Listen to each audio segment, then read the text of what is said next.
It's most definitely a little early to talk about this, but with the recent news of E3 returning in 2023, I thought it would be a ripe time to bring up the discussion of what Kingdom Hearts is going to be looking like in that year. Since from what we know, we're not getting any more Kingdom Hearts 4 news this year, unless we get some sort of surprise, super secret announcement like in December or something. 2023 is the year to look forward to for Kingdom Hearts content for Kingdom Hearts 4. We do have Missing Link coming sometime in fall. We still don't have any news on that yet, but it will just be a beta after all, so I'm not expecting too much story content to come out of Missing Link's beta. It's probably just a stress test of the multiplayer, of the online in general, just to see if people are liking the direction the game is going. We don't have any real release window for Kingdom Hearts 4 or any major news about it that came out after the initial trailer and some of the interviews that will come out from Game Informer and the 20th anniversary event. We know slight details about the worlds, about what they're heading towards with graphics. The next time we see the game is most likely going to be running on Unreal Engine 5, which I would imagine is the main reason we're not seeing any more of KH4 this year, aside from the game maybe not being that far into development. The trailer we saw previous was running on Unreal Engine 4, a engine that has been around for a very long time now, and the clean new Unreal Engine 5 is what the new games are using nowadays, and Kingdom Hearts 4 is going to very much so be using that. It's just that they showed it off in Unreal Engine 4 because they wanted to celebrate the 20th anniversary event with a big announcement, but the main game is going to be running on Unreal Engine 5, and the game will probably look a lot better, a lot cleaner, a lot smoother when we see it the next time around. Not that it looked bad at first. I've said before how I think the next time we see Kingdom Hearts 4 news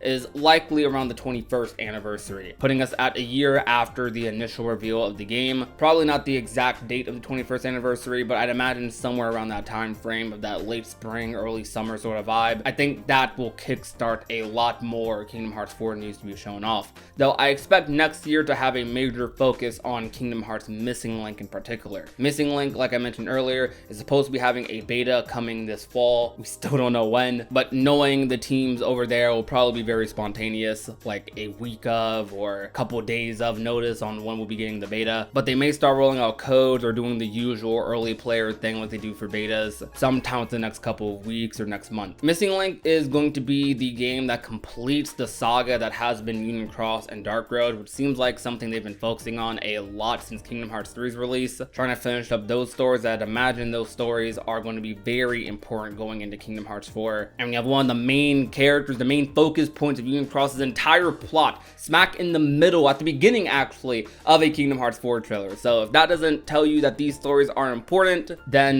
you're in for quite the awakening. TLDR, play Union Cross and Dark Road and Missing Link when it comes out, or at least watch their stories. Union Cross and Dark Road, some of the best stories in the series. Missing Link, I don't know, but based on what Union Cross and Dark Road set up, it might fall into that line too. Now, we still do not know that much about Kingdom Hearts Missing Link either, so a lot of our info we're probably going to get about that game is probably going to be with the beta release itself. It does seem like, based on the trailer and based on interviews, that this is going to have a big focus on the multiplayer aspect, more so than Union Cross and Dark Road, which is actually an element of the game that is pretty exciting, because Union Cross didn't have the best of multiplayer in general. You could share medals and you could play with your friends later down the line when they add the Union Cross expansion, but in my opinion, it was nothing super crazy, nothing that I went out of my way to play the game for. But with Missing Link, since they're trying to replicate a lot more what a normal Kingdom Hearts title would play like, it has a little bit more interest as far as gameplay goes from the rest of the fan base. But while I do think next year will focus a lot on Missing Link, I do think we will get a good amount of Kingdom Hearts 4. I don't know if necessarily from footage or trailers, but I expect to hear a lot more about the game going into next year. With E3 returning, I would imagine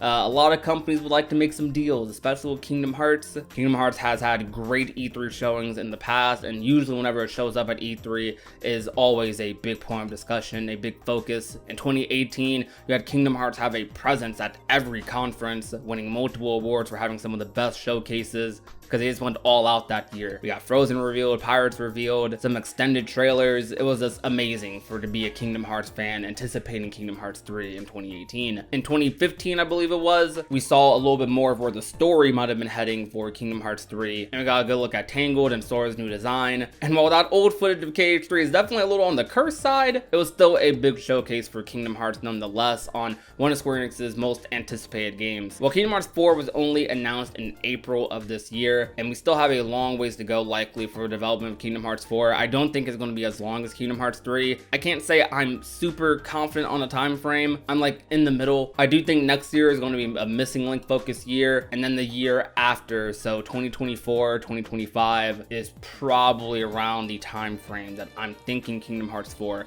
will release. But for right now, the next Kingdom Hearts game that I'm sure the team would like to focus on is Missing Link. So that won't halt development for Kingdom Hearts 4 at all, as they're being worked on by 2 separate teams. But I would imagine, I would also hope that they would want to get Missing Link out of the way before we fully head into Kingdom Hearts 4. Unless Missing Link has some weird ties to games after Kingdom Hearts 4, which it probably does knowing Kingdom Hearts, and they do a Union Cross situation where the story is still actively updating while Kingdom Hearts 4 is being released, which I do not think is entirely impossible. I would even say there's probably a decent chance of that happening. I don't know. I'm going to make a deeper video about Missing Link this week, talking about some of my thoughts heading into the closed beta, things I expect from it, things I hope from it, what I hope to get from the game update-wise. This year for Kingdom Hearts, the 20th anniversary year, has been a pretty good year. Despite us not getting any new releases, quote, we did get the story for Dark Road finished, which a lot of people loved, and it has gotten nothing but pretty much positive reception from the community. We got Kingdom Hearts 4 announced, Missing Link announced, but outside of those things, we have not gotten really any new releases, and we actually have been pretty sparse on news as well as far as interviews go, or just little things here and there that they normally would do. But that's nothing to worry about though, because usually whenever they are being secretive with news, that means something big is coming, or that we're getting a huge announcement probably the next time we see the game, whether that be a Disney World for Kingdom Hearts 4, seeing the first Disney World revealed officially,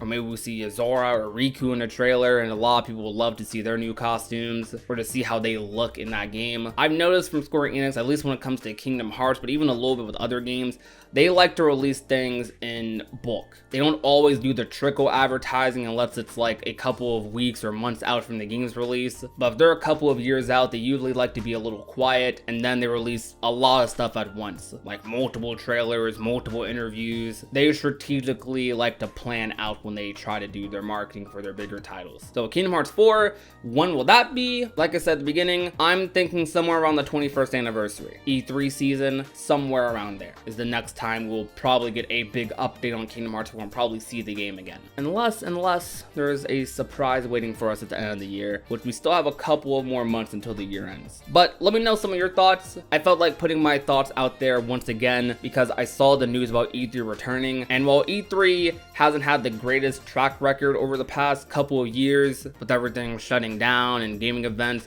kind of just not being as crazy as they used to, I feel like. I wonder if E3 returning will be a return to form for E3, or if it will just be more of what we've usually been getting from gaming events. Let me know some of your thoughts though down below. If you enjoyed today's video, be sure to leave a like, share it with a friend or family member, and last but not least, if you're not already and want to become a part of the union, all you have to do is hit that subscribe button down below. My name is Prodigy, and I will talk to you guys soon. Peace out, you guys. Bye. Now she's a daydreamer. She's always thinking